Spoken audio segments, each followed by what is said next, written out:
Good evening and welcome to the regular meeting of the City of Morgantown Board of Zoning Appeals. Please turn off all cell phones and other devices that may disrupt these proceedings. It is the duty of this board to consider requests for relief from the requirements of the city's zoning regulations, to consider conditional use permit requests, and to hear administrative appeals. The board will conduct business in the following order: review, amend, and approve meetings of a previous meeting, address unfinished business, take up new business, and entertain announcements from staff. Each request is heard in the order that it appears on the agenda. For each conditional use and variance request, the following is done. I will introduce the agenda item, and the Planning Division will present a staff report, which may or may not offer a recommendation. The applicant agent will be asked to present their justification for their request, which may include questions by members of this board. We'll then open a public hearing to hear testimony in support of or in opposition to the request. Rules regarding public testimony are as follows. Anyone wishing to testify during the public hearing may do so once recognized by the chair, or may, in lieu of oral testimony, submit written testimony to the chair. All recognized speakers must approach the podium, state their name and address for the record, and speak clearly into the microphone. All comments must be addressed to the board, should be relevant to the application, and may not be of a personal nature or personal attacks. All speakers will be limited to 5 minutes. If members of the board have any questions of the speaker, that time will not be counted toward the total of 5 minutes. If there is a large number of speakers, including many who are part of groups or organizations, we may elect to ask for a representative to speak on behalf of the group or organization petitioning. Speakers are notified that irrelevant comments or comments of a personal nature or personal attacks may result in the speaker forfeiting his/her opportunity to participate in the proceedings. I may elect to recognize the applicant agent at the end of the public hearing to provide rebuttal or additional comments, which will be limited to 5 minutes and additional 5 minutes. If members of the board have any questions of the applicant agent, that time will not be counted toward the total of 5 additional minutes. After all testimony is heard, I will declare the public hearing closed, and no further public comment will be permitted. Uncivil, unruly, and/or disruptive behavior at any time during this meeting is prohibited and will result in removal. State law requires the board to consider findings of fact for each conditional use and/or variance request. The request cannot be granted unless a majority of the quorum present finds in the positive of all of the findings of fact.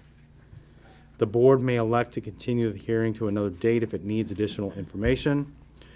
Applicants and requesting parties will be notified in writing by the Planning Division of the board's findings and conclusions. Regardless of whether a request is approved or denied, decisions of the board can be appealed to the Circuit Court of Monongalia County within a 30-day period following receipt of the written notification.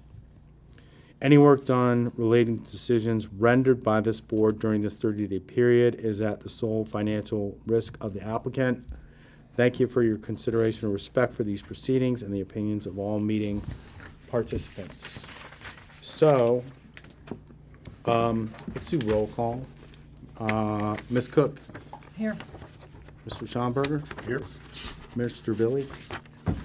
I'm sorry. Plyler, Mr. Plyler, I'm sorry. Our newest board member, Mr. Plyler, I'm sorry. That's okay.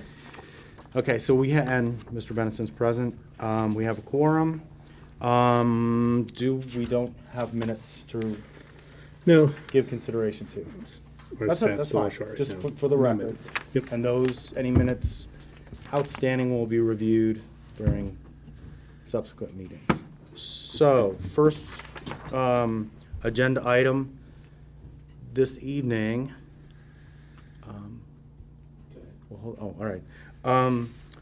So new business, the first case under consideration for this evening is CU 23-03 Morgantown Art Bar.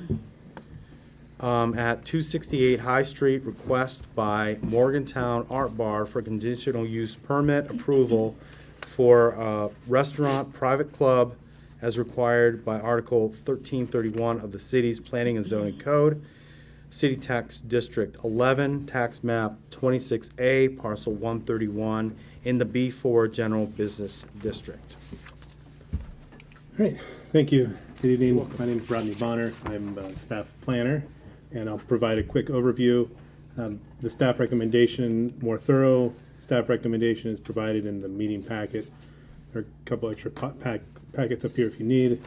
We provide a recommendation that the Board of Zoning Appeals can take into account, but they don't have to take our recommendation. So the first item tonight is the Morgantown Art Bar, located very nearly across the street from our current location at 268 High Street. According to the applicant, the establishment has been in operation for over 2 years and is not proposing any changes to the building's physical configuration. So new private club restaurants in the B4 district require conditional use permit approval from the board. One of those requirements for restaurant private clubs in the downtown B4 district is that they operate for 1 year as a bona fide restaurant. This establishment has been in operation for at least 1 year, so that requirement is waived or met.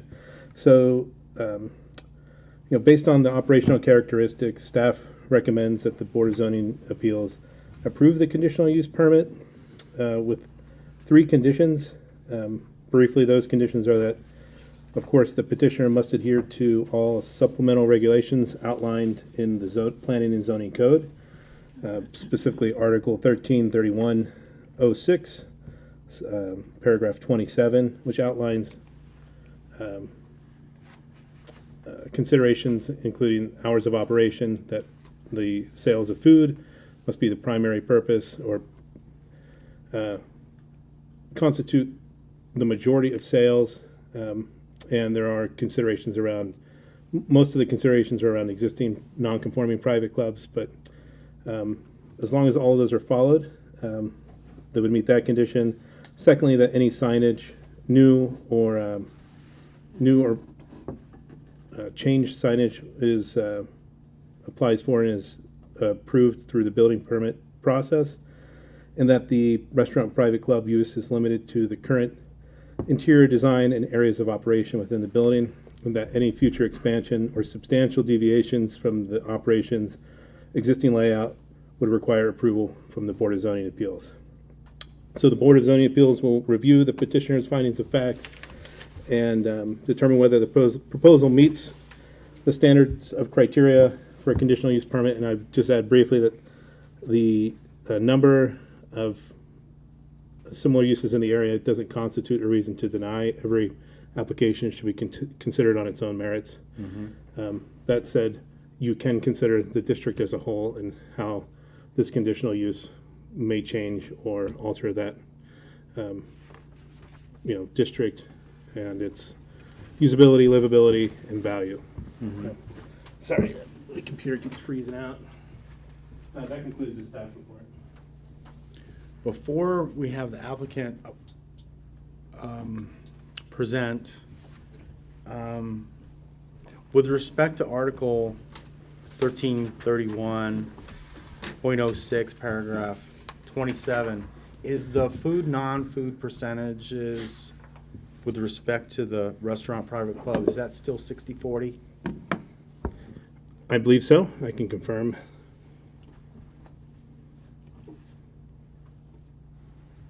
Food is 60% per month. Mm-hmm. Correct. And then can we add, are we going to expect the owner-operator to submit receipts to demonstrate they're meeting that expectation? Sure. So the code As already outlines that could be a requirement and that they should be prepared to acknowledge that is a requirement that could be asked of them. I think that's standard operating procedure. Correct. So that maybe add that as an explicit condition. If you wish. Technically they have to meet the code to begin with. And That is a specific criteria that's laid out. So it's So is already in the that- code, and we've already conditioned the general. Right. But I mean, you wanna that's call it out? standard, it's standard practice, but I guess what I'm saying is in that paragraph 27, is there verbiage to the effect that owner-operators, the expectation is you're gonna submit the financials? The expectation is not that they are going to, it's that they could be asked to. All right. So I guess your question is, Do most, just to satisfy due diligence, would you say that most merchants just, as a matter of course, submit? Most, never, I've Don't. never seen anyone submit their Unless they sales. have to. Right. All right, This thank is you. more work, it's more work. Yeah, it is. You're right. All right, thank you. Sorry. Keeps timing out. Adjust these settings next time. Do we have, is the applicant present for this request for Yes. case number CU 23-03? Would you like to approach and Sure. just state your name and address for the record? I'm Stephen Wilson. My business is located at 268 High Street. My residence is 2032 Eugeneva Avenue here in Morgantown. And then you said just to explain what I'm asking for? Yeah. Yeah, we would like to be able to upgrade our offerings to include all of the offerings that private clubs can, and not just a private wine restaurant that we have been operating at. I think that'll allow us to satisfy some more customers' needs and hopefully grow our business to continue to do more.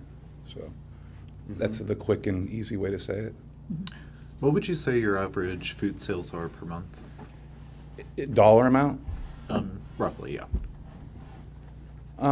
Like summertime, it's slow, and we've been growing. The first year that we were in operation, we weren't able to sell beer. It took us over a year to be able to get the beer portion of the private wine restaurant, and that was the proximity to the church. But that legislation passed last July. So since July, we have seen an increase in the 26 months or so that we've been in operation. Food sales, I would say around 10,000, something like that.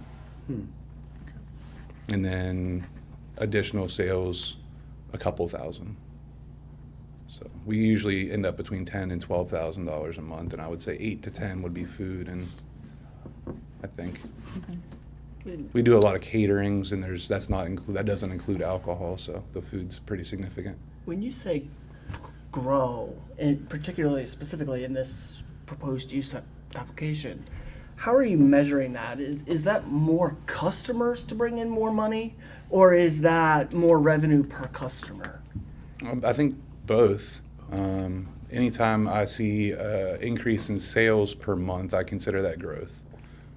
So like I said, from the first year when we weren't able to do beer, it was very hard to retain customers. We'd have people that would come in, they would ask to get a beer. I could only offer them wine, cider, champagne, and they would leave. They might come, but it was hard to get people to come back. So that customer retention was very difficult. So now that we have beer, we're doing better, but we still, customers leave to go elsewhere.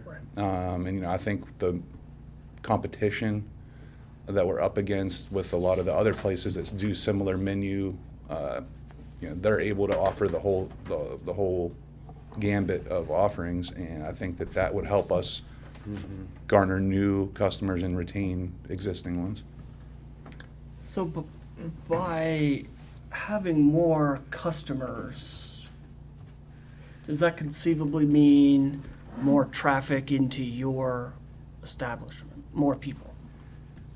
Yes, I would think that having more customers would mean more traffic coming into the restaurant.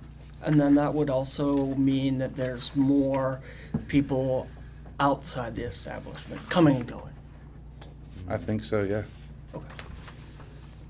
Yeah, we've had evenings, where we've reached capacity, day shifts when we've reached pretty close to capacity. So, depending on, once you're at capacity, you can't really get more full or have more people than we already had. But I think on a consistent basis, it would help us be able to get more people in. When you say at capacity, what is that? We're allowed to have Maximum. 96 people inside of our building at Did one you say time. 96? I was gonna guess 100.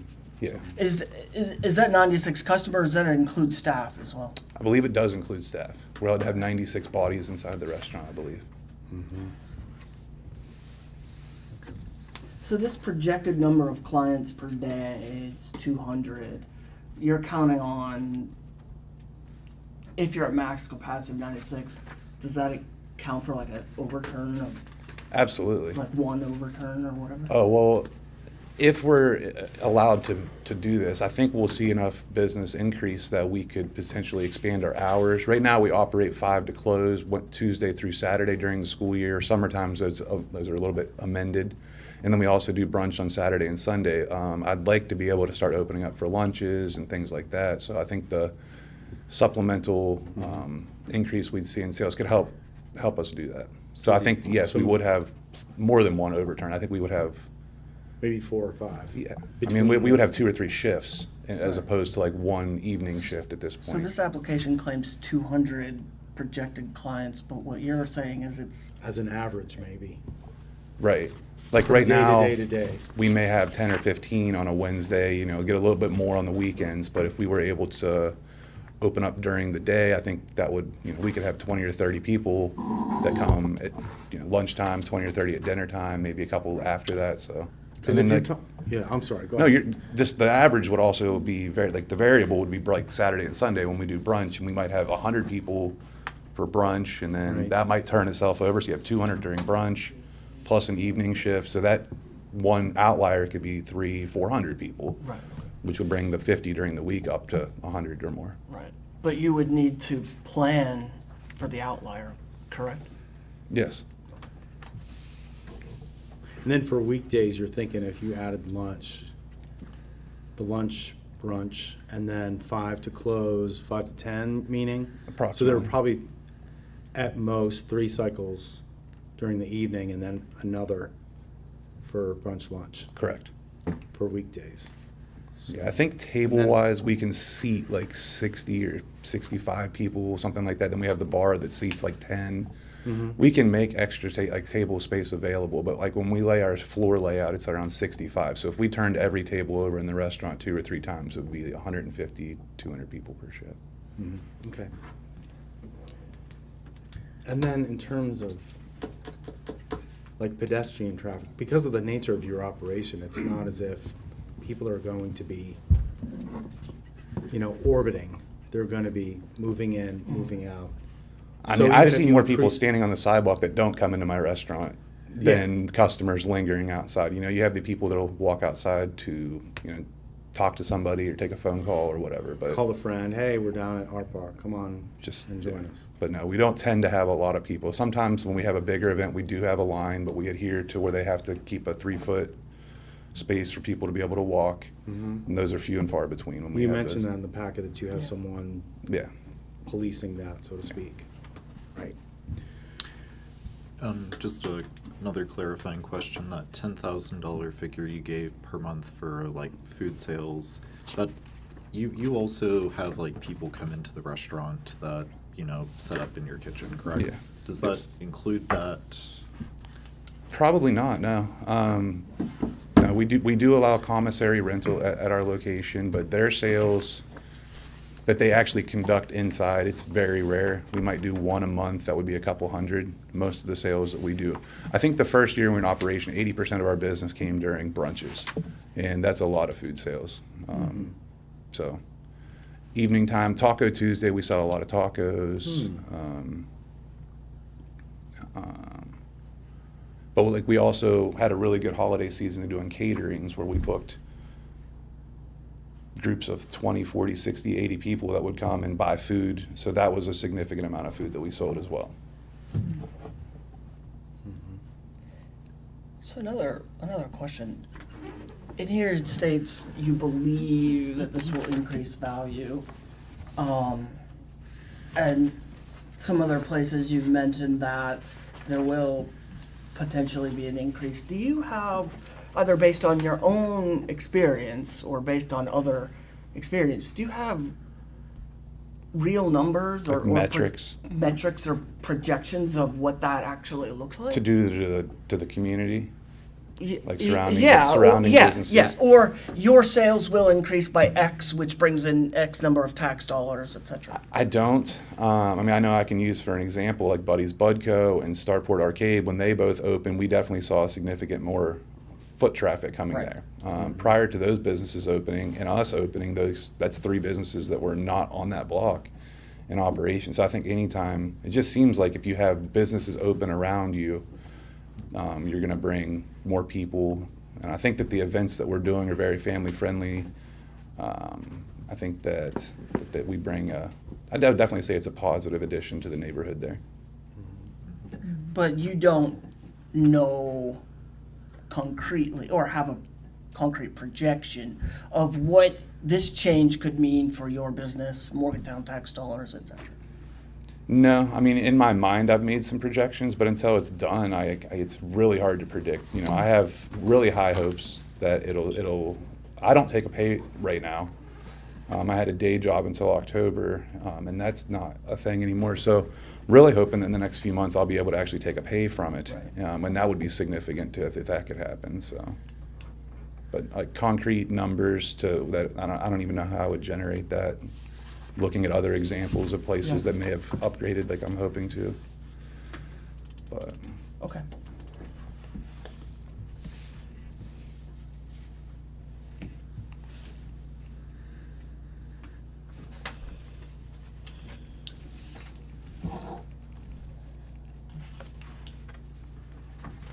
Any other questions? Ms. Cook, no? All right, we may have additional questions for you. sure. Let's go ahead and open the public hearing at this point. We are opening the public hearing. Now is an opportunity for anyone to speak in favor of or in opposition to this case. Now is your opportunity to do so. Seeing no one, we're going to close the public hearing. Thank you. Does anyone have any commentary, or are there any issues we want to address? Not specifically at this point yet with respect to the findings of fact. We can move in that direction, but It seems like the applicant is meaning this as an extension of their existing food business, which matches the intention of the restaurant private club designation. And then would you be, not that we're going to necessarily add as a condition, but in terms of submitting financials to demonstrate that you're meeting the 60/40 requirement? If it comes to if we move in that direction, and I'm not suggesting that we are at this point, but, I mean, generally speaking, I wouldn't think that you'd have difficulty meeting that. As it stands now, I don't believe so. Okay.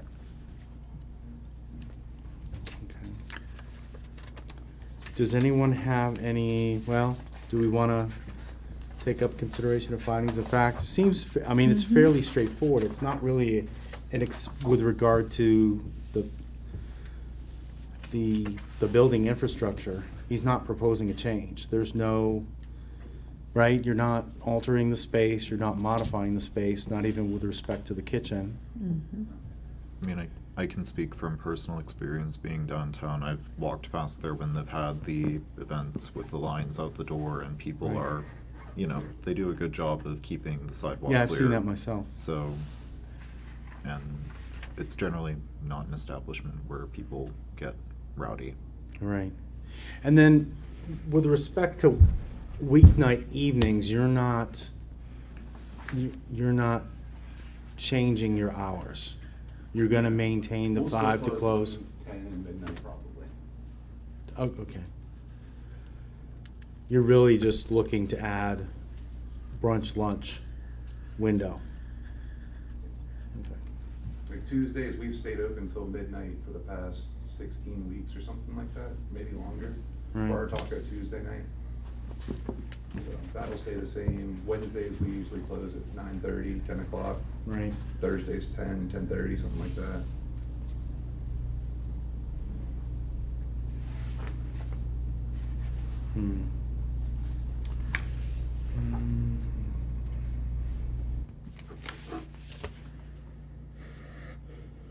Do we have a motion? I mean, I move to accept the findings of fact as laid out in the packet. I second. Are you comfortable, Mr. Potter? Or do you have, before we have a motion on the, So, before us? but if you- no, honestly, and I'll explain. I don't doubt the benefits, but the findings of fact. So a finding of fact is supposed to be supported by empirical or concrete information, and I find it difficult to understand statements like, "I believe that this will happen." Well, for us to make a definitive judgment, we really should be basing that on X percent. Other restaurants have done this in the area, and it has increased by this. Or we discussed this issue with the public, with City of Morgantown Police, and there has been no issues up to date. Yeah. Like, those are factual things. Simple statements like, "We believe that this will increase the value," I find it hard to make a judgment based on that statement as a finding of fact. Yeah, because. That's a there's- claim. There's no, in other words, there's no way to really project metrics into the future. In other words, is what you're saying. No, there is a way to project metrics into the future. They're just not stated here. I guess in terms of the projections, I would be most concerned in terms of what's gonna happen to the sidewalks with respect to increased volume. That's my area of main concern. Go ahead, Ms. Cook. Well, I was gonna say that, it was already mentioned that he could offer receipts. We could put that as a stipulation to, determine value, if that's being met. The other thing is, I believe, and if you can concur, or, they mentioned the crowding on the streets possibly.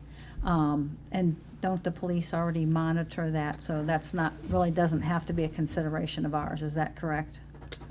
I mean, it can be a consideration based on their operations. It seems like the line would occur before an event begins, perhaps, and it's not a regular occurrence, Right. and that there are means to address that. Yeah. They've operated for 2 years. Staff are not aware of any lingering or outstanding or ongoing issues with crowding on the sidewalk. Yeah, and actually, with respect to that 2-year period of operation, you've already demonstrated, you've got that record. You've demonstrated that you're a going concern with respect to food service. You're just looking for a change in the classification. If I may add something, a metric that I should have added, we did see a significant increase when we were upgraded from a private wine restaurant to be able to sell beer. Right. So we did see that. So if that's what you meant about like my projections, like I think it would be safe to say based on that, we would have the same similar growth with the addition of the private club. Yeah, that's exactly it. If you could present that same, like, okay, based on this is what happened when we did this, we used the same at a minimum.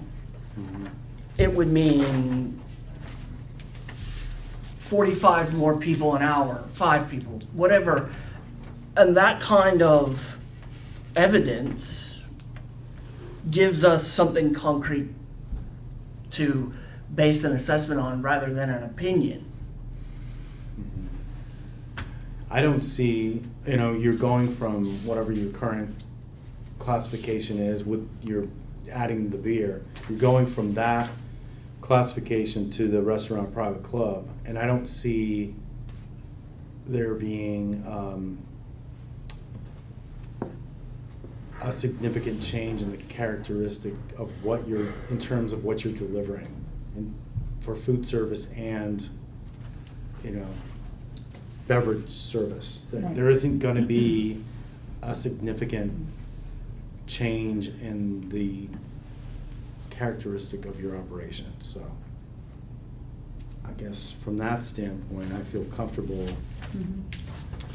You know, there is gonna be, projecting from now into the future, there is gonna be an increasing volume, but it's not, the characteristic of that, it's not gonna change significantly in an adverse way, in terms of how it's gonna affect the character of that area of downtown. And if I may, you can consider that, you know, for a venue that is primarily using, that, you know, hosts a lot of events, you know, you're capturing people into that space with the ability to sell, you know, liquor. You have the ability to, you know, get a couple extra dollars out of Right. that, out of those customers, and that adds up over time. Right, and it's not just the restaurant, private club, food service, beverage service aspect to consider. It's also, you mentioned events, and your venue has offered some very good events. So by accepting findings of fact and granting a conditional use, we'll be helping to support you know, those continued good events downtown. So, Mr. Schomburg, do you have any other, do you want to address any findings of fact? I mean, they're fairly they are fairly straightforward. I mean, My main concern is really the public safety and the sidewalk situation, but I don't have really any serious concerns.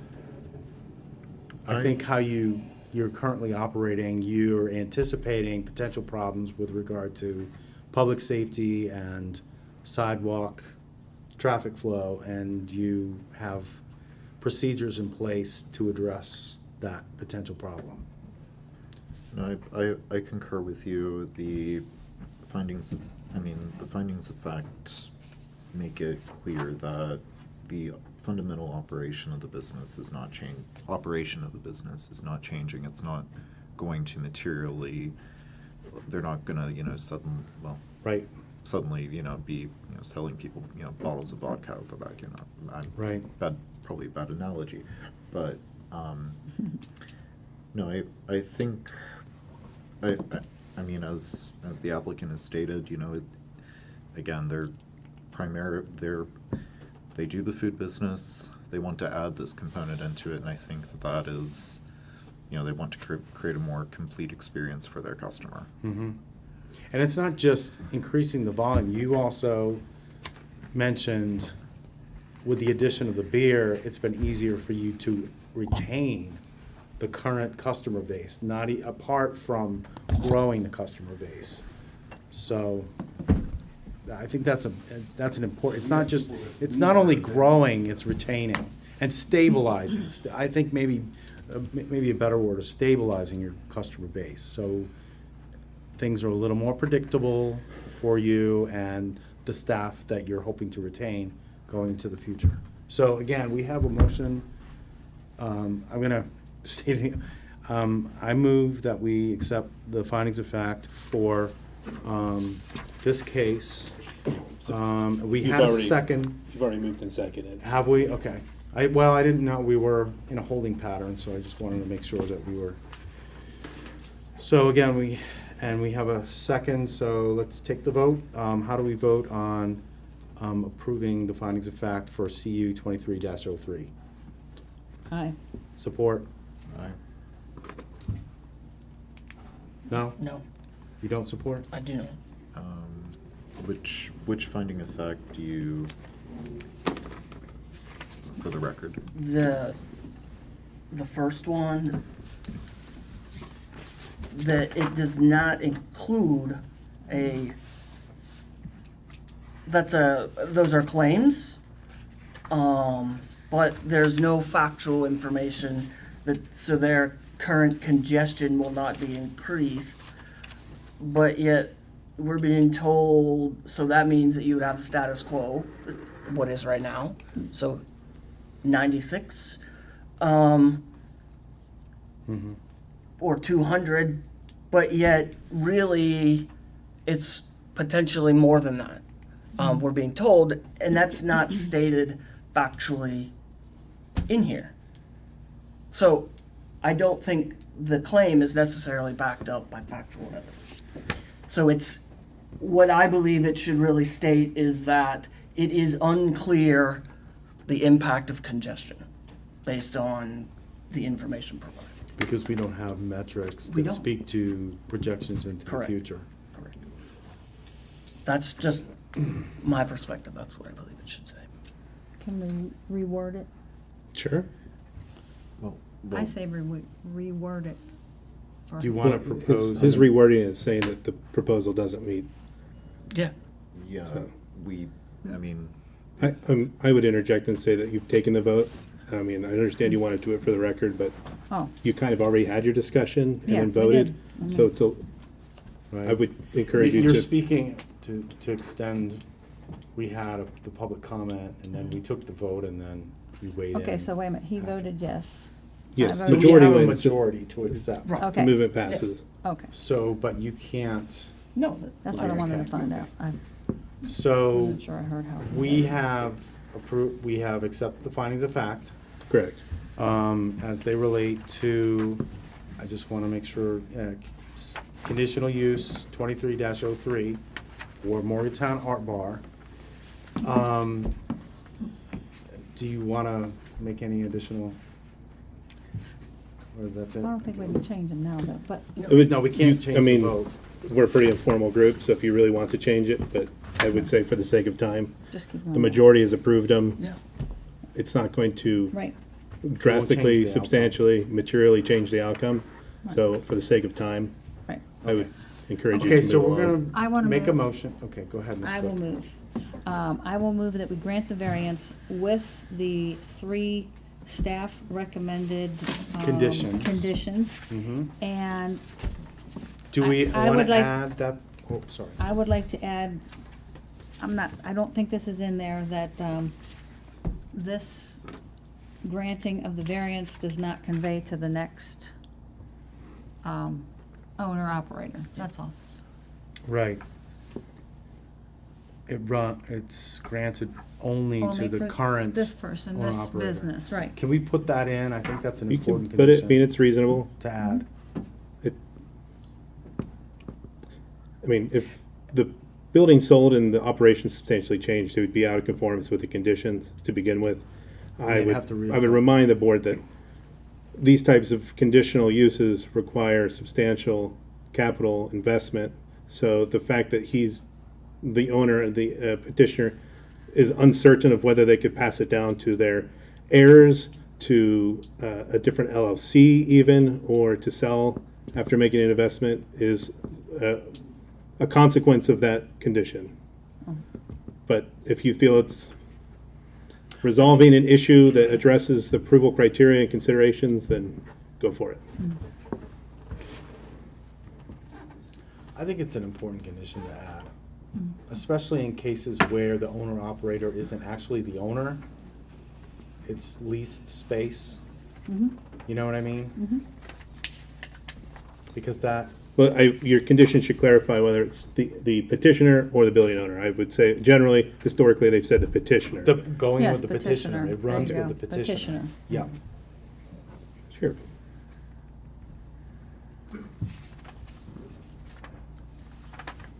Second? Do you want to, I will second Ms. Cook's motion to grant the conditional use for CU 2303. So that's a second. And how do we vote? Mr. Schaumburger? I Aye. Ms. Cook? Mr. Palayo? Can't? I vote aye. So we have granted your conditional use petition or request for conditional use. You will receive written notification. It's generally within a week or so from planning. Keep in mind, though, regardless of whether a request is approved or denied, decisions of the board can be appealed to a certain court of Mon County.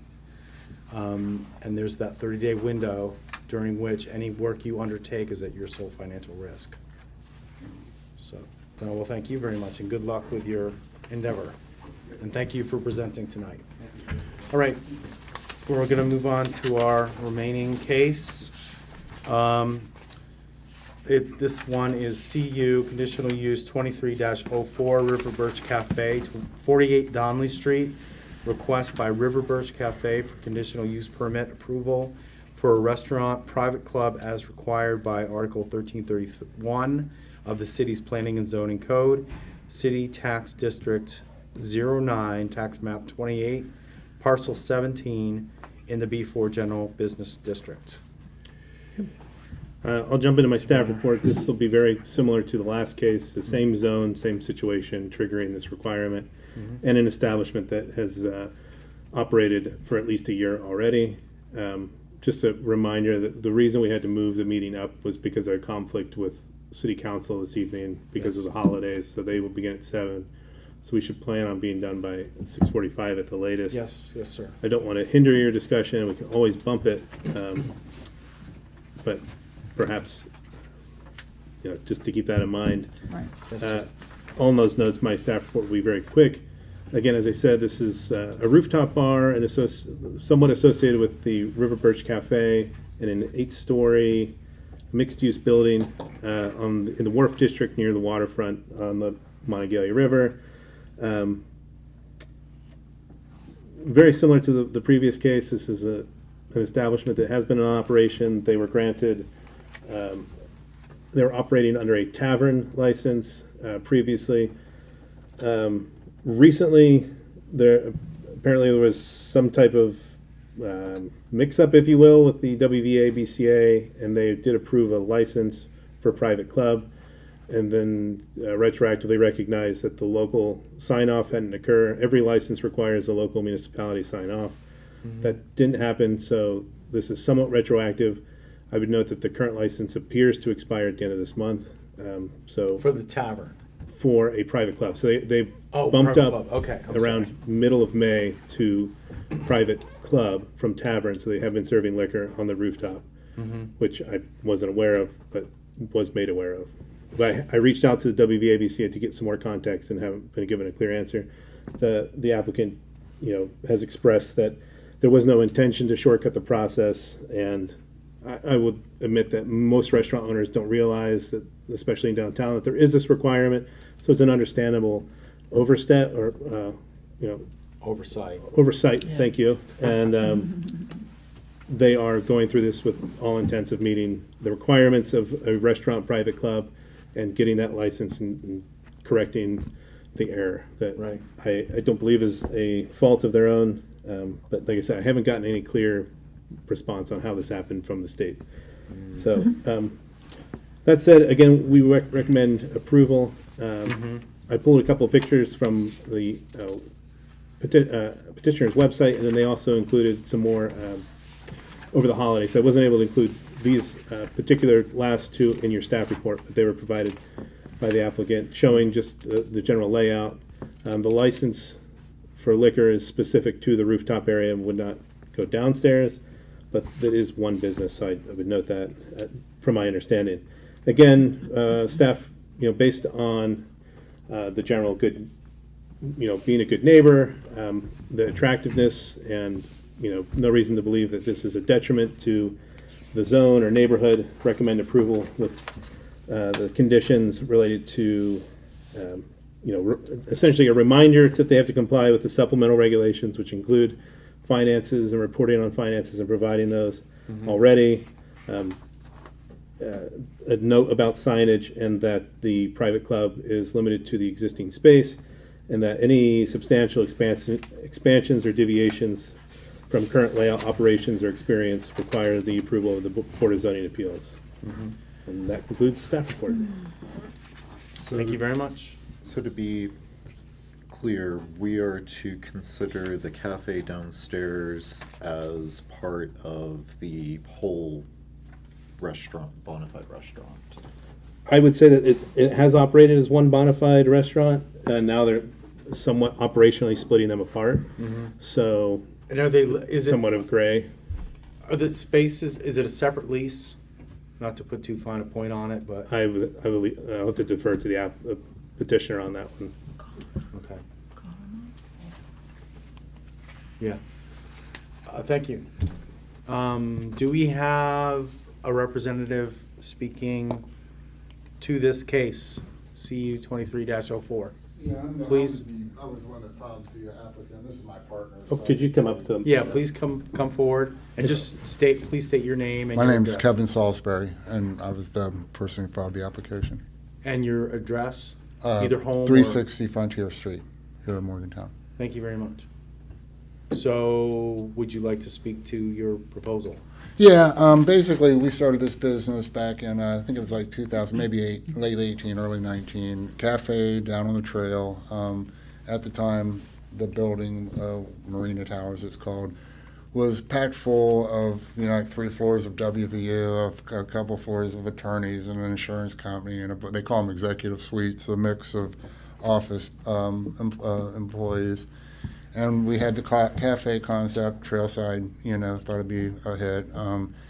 It was rough, but basically we were living off the building. We had enough of a captive audience right there in the building that it kind of kept us, at least covered our payroll. So then COVID comes along, shuts us down. And it shut us down completely for a while. And then, there was some government assistance basically with PPP. We were able to get our doors open again, and we're limping along. But really, nobody ever came back to the building. And at this point, even all this time later, WVU is not coming back. Most of the attorneys work from home. The insurance folks are in and out from time to time. But it just, we kind of lost our core business at that point. Still like the concept of the cafe. I want to keep it alive.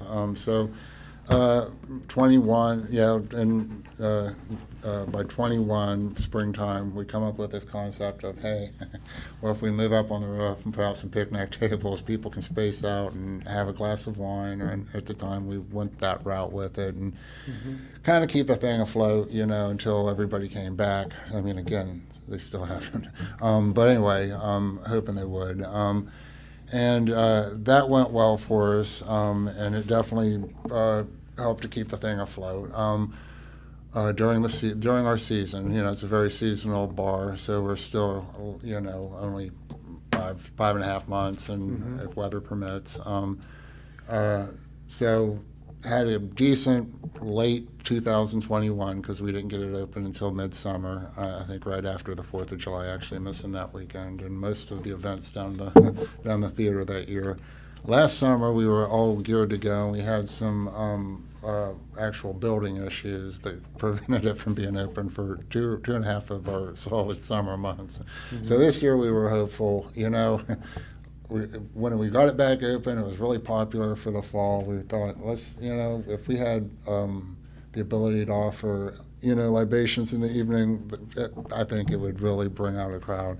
And it has. I mean, it's a really nice view. I think it's a great place, frankly, to showcase Morgantown. If you got a visitor in town and you haven't been up there, I think it's the place to take them. I mean, I think it's, that the Wharf District, which we're trying to build it up, and I think that it's a contribution. I do. I think it's a nice ad, actually.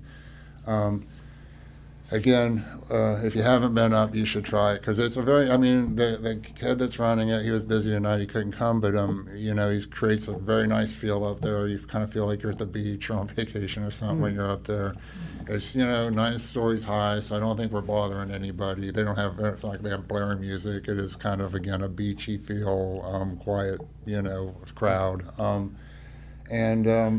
And you kind of feel isolated up there. You're not hearing the street noises. You're not hearing traffic. It's just, it's a nice little getaway from Morgantown. And so that's my pitch. Yeah, we didn't mean to violate any. I don't even know how this all happened, to be honest. But we were up and running for a while and had this great crowd and momentum going. And then we got a call from ABC telling us we really needed to get this approval from you guys right away. So that's where we're at today. Right. Would you consider your establishment on the roof a restaurant? I mean, we serve food there as well in the evening, and it's kind of this summer our menus dropped off a bit, although we're trying to beef it back up. Yeah, we basically just have, a charcuterie board, some dips that, come with veggies or, pitas. They have, a couple pretzel dishes and a tapenade. It's all fairly light fare at this point. No, fork and knife type dishes upstairs. We don't have much space to prepare upstairs. We can bring things from downstairs, but where we're at right now, we have just been making what we can in our little kitchen upstairs, which is just that little corner. You can kind of see that little building on the far back side there. It's not much of a kitchen, really. That little, in the right picture, the thing in the Yeah, back left. that's right. Okay. Yeah, it's on the back corner if you're ever up there. Would you have desires moving forward, like in the future, to be able to go beyond appetizers, light fare? Yeah, I think ultimately we'd like to, but again, we almost need to figure out a way to have a little bit of cover up there. I mean, so a rainy night and we're just shut down. And so it's tough to staff, having employees. We're not a beach town, Yeah. but we're trying to run like a seasonal operation. And nobody here in Morgantown is accustomed to working if the sun shines. If they get a rainy night, sorry, we don't have anything for you. It's tough to keep employees. We've got a few that love the place and are sticking with us so far. And frankly, in the years that we've run it, weather's been pretty good to us. So, I keep thinking if we ever have a week and a half of solid rain, everyone's going to quit, and then, we'll have to start all over. So, Right.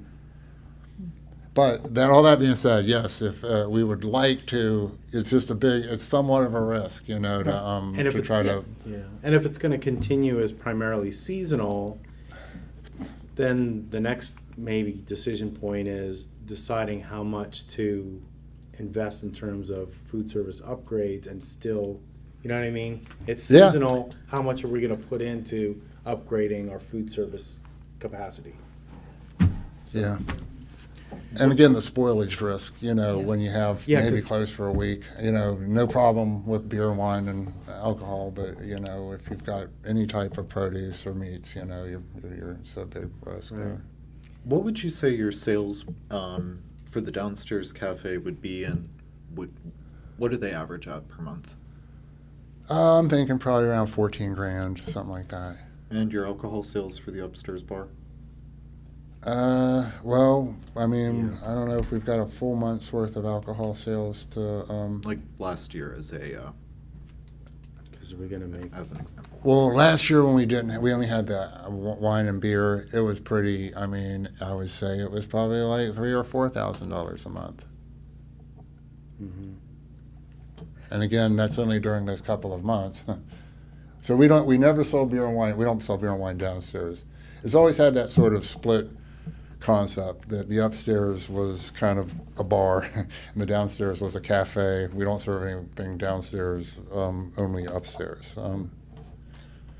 With the, it's been spotty operations for things outside of your control. So getting a monthly number is difficult, but do you, off the top of your head, have any like weekly comparisons of the same Yeah. downstairs versus upstairs? Yeah, I feel like during the months, if we have a solid week, or like on a really good week, I think we can do the same upstairs as I think we can do as much in upstairs sales, which is mostly, when we're talking about just the upstairs, I'd say it's 80%. What's going on in the evening upstairs is of alcohol and beer and wine sales. Maybe a little less than that, but a big chunk of it is because that's what people come there to do in the evening. So yeah, I think for those couple of, if we're open 5 nights, get all 5 nights in, it could double our revenue for the week. So if we're going with 4,000 liquor over 14,000 food, that reduces to 2/7, which is meeting the 40/60. So that's good.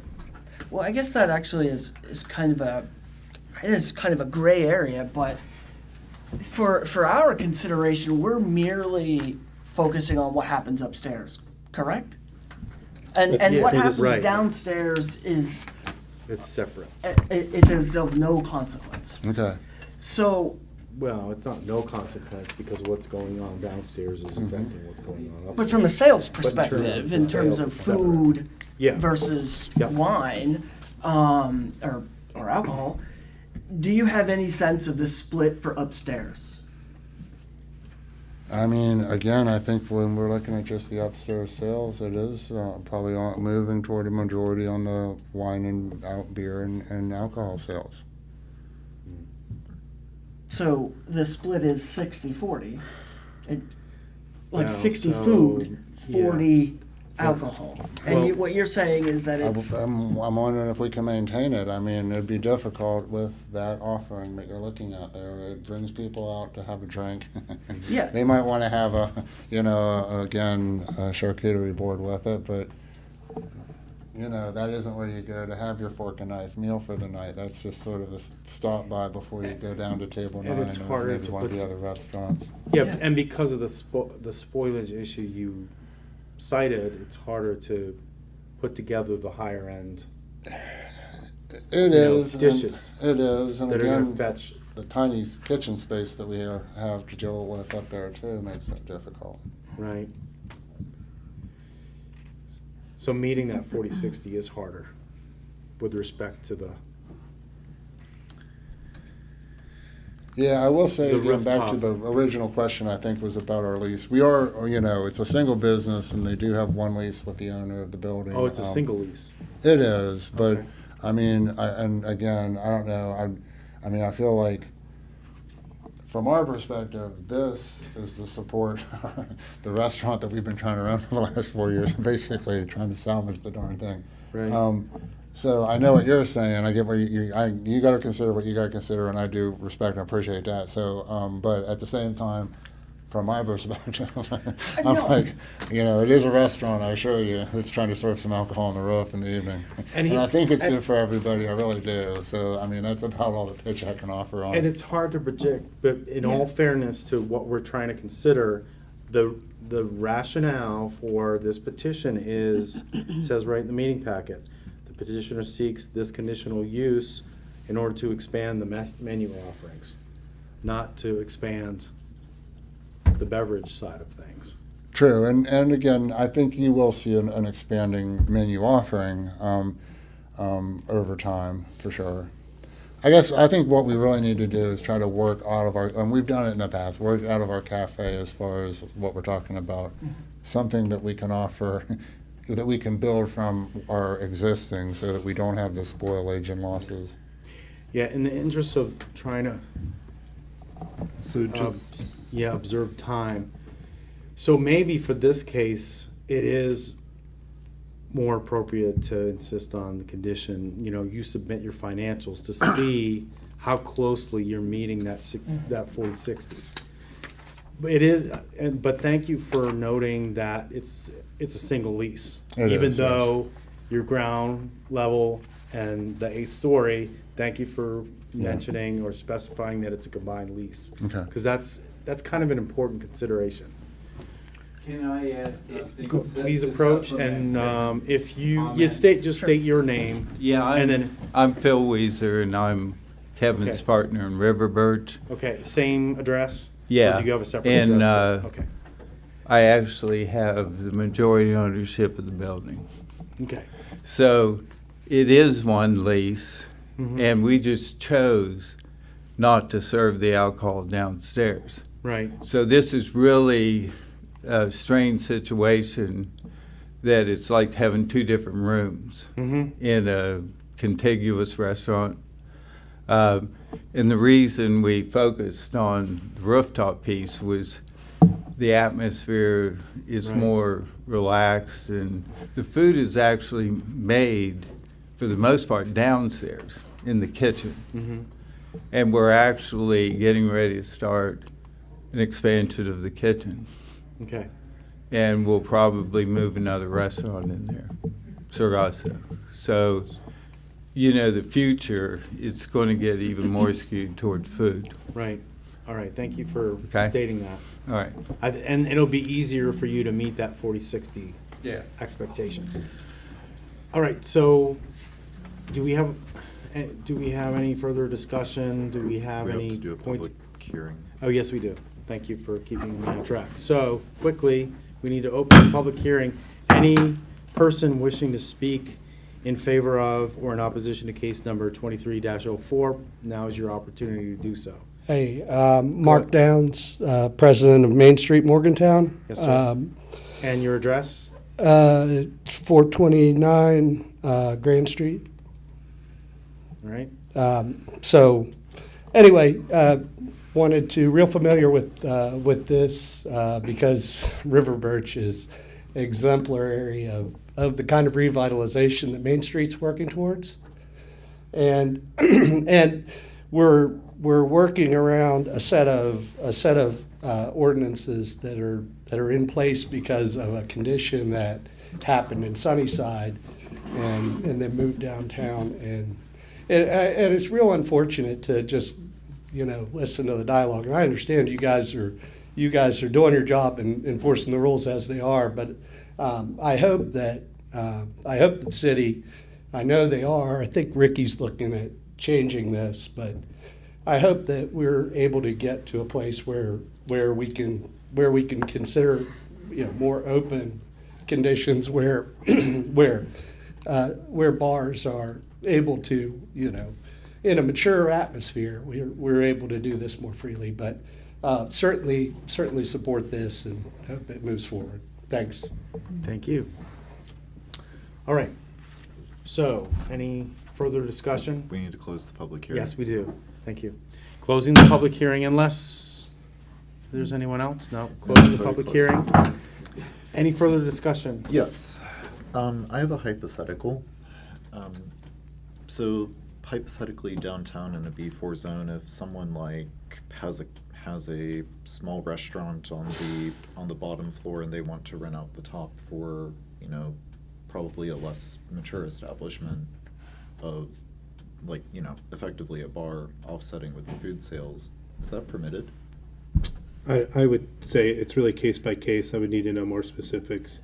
And for the sake of time, I would really just focus on the facts of this case. I would totally suggest taking the restaurant on the first floor and the rooftop as one entity, since it literally is legally one entity. All their financials would be combined. It's So a single lease. Yeah.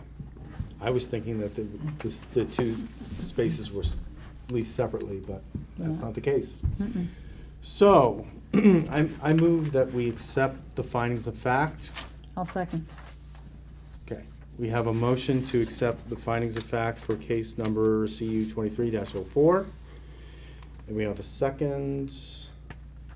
Mr. Schomburger, I see you maybe have reason I just for pause. based on what we just heard, though,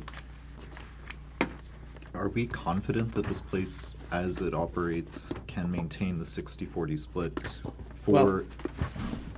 Well, I'm That's kind of a concern. It is a concern, so which is why we're gonna insist on a condition Yeah, well, as part the of the condition of motion to 60/40 approve. that they. We're just, Yeah. this is just findings of fact. Right. Do you want to take this opportunity to insert the condition in regarding requiring the applicant to submit If- financials? I To guess- demonstrate that they're meeting the 60-40 requirement. Food service, beverage service. We could do that right now. That's more part of the motion to grant the conditional use. Right.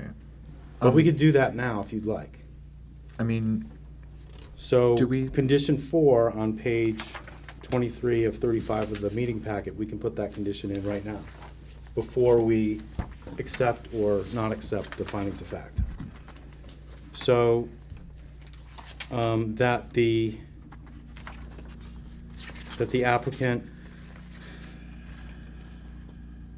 submit financials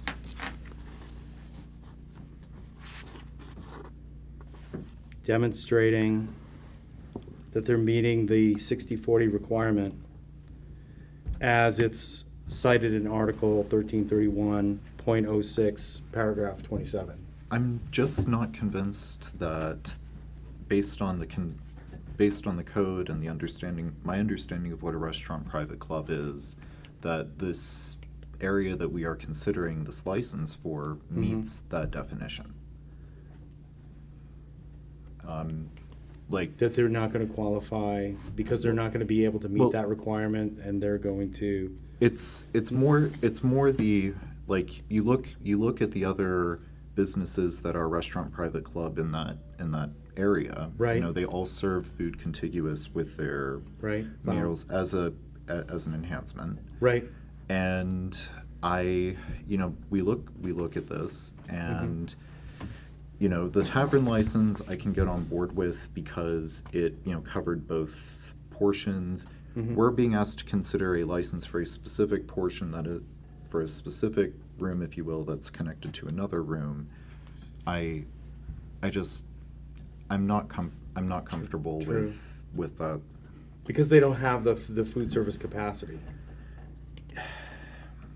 With my understanding of how the restaurant private club designation, I don't know, like, we have the freedom to look at this. Right, by insisting on, so if we add the conditional, or that the applicant submitting the financials, and the applicant does not, the receipts aren't showing, they're not meeting the 60 part of the formula. They have to come before BZA again for like a reapproval. If they don't meet Is the it a- conditions of approval, then the We condition. can't really make a conditional use. It's either. You we certainly grant- can. We already have 3 conditions. You can add more. You can have a conditional use permit. That's part of the approval, part of your review. It's a subjective Right. process. So there's nothing wrong with that. If they can't meet the conditions, depending on the severity, they've given an opportunity to remedy the situation. Right. If it's not possible, then the planning director has all the authority to Then it's pull revoked. that. Yeah, then the conditional conditional approval, uses. yeah. So Mr. Schaumburg, do you feel comfortable granting this, for lack of a better term, as a probationary conditional use, for lack of a better term? Subject to the applicant's gonna have to submit the financials. But again, I return to, it's right, the rationale for the applicants making this petition in the first place is to expand. They're not after the beverage side of things. And I see what you're saying, are they gonna be able to meet the food service? But I think their rationale is to do that, and again, they're not presenting us with specific concrete metrics. What's the specific plan to rise to the food service occasion? But what I'm saying is that's their rationale for making application. So to me, there's risk inherent in all of this. So I'm suggesting that we give them the benefit of the doubt. I would ask yourselves, is it conceptually impossible for them to meet this? It's Or is it not conceptually conceptually possible? impossible. No, If it's it's not. conceptually possible, I encourage you to. Granted. And they wouldn't be they wouldn't be submitting this application because again, they've already spoken to, without being in so many words, there's financial risk for them. And they were trying to meet that risk in a straightforward, honest way with themselves to overcome the risk that's inherent in making application. So what I'm suggesting is we give them the benefit of the doubt, and just, subject to that condition. Submit the financials, and that's Opportunity. that's an opportunity for them to, hey, how are we doing here? Here are the financials every month. They're going in. Do we like what we're seeing or don't we? So Can we make that condition mandatory reporting? yeah, well, that was my condition, that the Okay. applicant submit financials on a monthly basis, demonstrating whether they're meeting the 60/40 expectation requirement. Yep. As per Article 1331.06, paragraph 27. That's the condition right there. And we'll leave it to Mr. Bonner to clean that up. How long would But you that's- like that to occur for? For For a A year. year. For 1 year. Yeah, so from Well, from the date when they receive notification from you. That's the start clock. Sounds good. Okay, So how do to we take a vote? step back, you still haven't accepted or not accepted the The finding? No, finding but, of fact, okay, right. but we're putting the condition in So you place can- so to you can make decide how you Mr. can vote, Schambach. so. Are you more comfortable with that? Or no? I mean, you don't have to vote to accept, but that's the condition, to make this more workable. I mean, I would just, sorry to interject, to No, really please focus do. on the findings of fact at this Right. point and Yeah. not the conditions of approval. Right, okay, so Because again, if we're gonna vote, we need to know which condition, or which findings we're not okay with. If you don't accept the findings of fact, then we yeah, I better stop invited there. Mr. Schambach to sound off on if he had any points of contention or any outstanding questions or doubts in his mind with respect to specific findings of fact. Well, condition 8 is vague. The most appropriate use of the land is encouraged and that not many uses for commercial roofs, but this one has been popular so far. True. I mean, I don't know how we can accept that.